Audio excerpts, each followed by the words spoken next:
Marg'ilon shahardan, Sholdiramodan, gastronom svetofordan kirganingizda, bu katta yo'ldan 7 sotiylik shunaqa chiroyli uyimiz, fasad keng bo'lgan xonadonimiz sotuvga qo'yilyapti. Sizlar bilan obzorini bitta ko'rib chiqamiz. Xonadonimizga mana ichiga kirib oldik. Xonadonimiz 7 sotiylik, 10 ta xonasi bor, 2 ta sanuzeli bor, ichki tashqi hojatxonasi. Xo'p, asosiy robotdan ko'rishimizga bitta o'zini mehmonxonasi. Mehmonxonasini ham remontlarini zo'r qilib qo'yishgan, chiroyli holatda. Kelasiz, shundaq kiyim-kechangizni olib kelasiz, yashab bersangiz bo'ldi. Chiqishimizga mana bu yerda qarang, mana burchatka qilib, yopiq garajni asob mehrni berishgan ekan egalari, shunday mehrni berib qo'yishgan ekan. Hamma qurilishlari yangi uy. Asosiy robotdan kirishimizga chap qo'lda mana bu yerda bitta yotoqxona. Yotoqxona ham remontlarini, modifiyatsiyalarini zo'r qilib qo'yishgan ekan. Hamma sharoitlari bor. Burchatkalar bosilgan, kroshkalarda qilingan, immunisalarda ham mo'yshilarni qilingan ekan. Bu xonadondan chiqarishimizga mana bu yerda bitta detskiy xona. Detskiy xona ham aboylarni yopishtirilgan, remontlarini zo'r qilib qo'yishgan.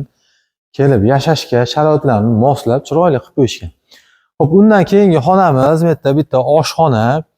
Oshxonani ham mana kuxunnilarni qilingan, xolodilniklarni qo'yib qo'yilgan.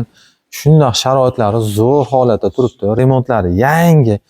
Xo'p, mana chiqishimizga bitta mana o'zini yashil zonasi. Daraxtlarni qarang, bu mehr berishgan ekan bu daraxtlarga ham. 10 yillik mana giloslar, palmalarda 2-5 ta uzum daraxtlari bor ekan. Xo'p, bu tomonida mana bu yerda 3 ta kladovkasi bor, tashqi hojatxonasi bor. Bu tomonida mana tashqi hammomi ham bor. Asosiy hovlimiz ko'rinishi mana shunaqangi chiroyli atroflama uy qilib solingan. Ota-onalar uchun bitta yotoqxona. Ichida sanuzeli bor, 2 ta xona, bitta zal, bitta yotoqxona. Ichida o'zini sanuzeli bilan remontlarni qarang, chiroyli qilib qo'yish. Chiqishimizga bu tomonida mana 3 ta xonasi bor.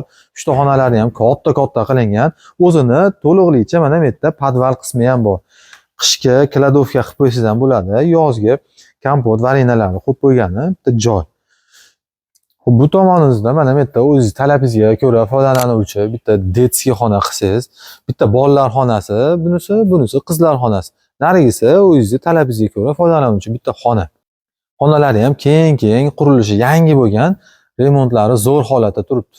Xonadonimiz reklama asosida bo'lyapti. Egalarning raqamini pastga qo'yib qo'yapmiz. Primoy to'g'ridan to'g'ri aloqaga chiqib, yana ham to'liqroq ma'lumot olishingiz mumkin. Manzilimiz Marg'ilon shaharda, Sholdiramoda, gastronom svetofordan kirsangiz ham bo'ladi. Bu tomon Sholdiramodan kirsangiz ham bo'ladi. Ikki taraflama yo'l.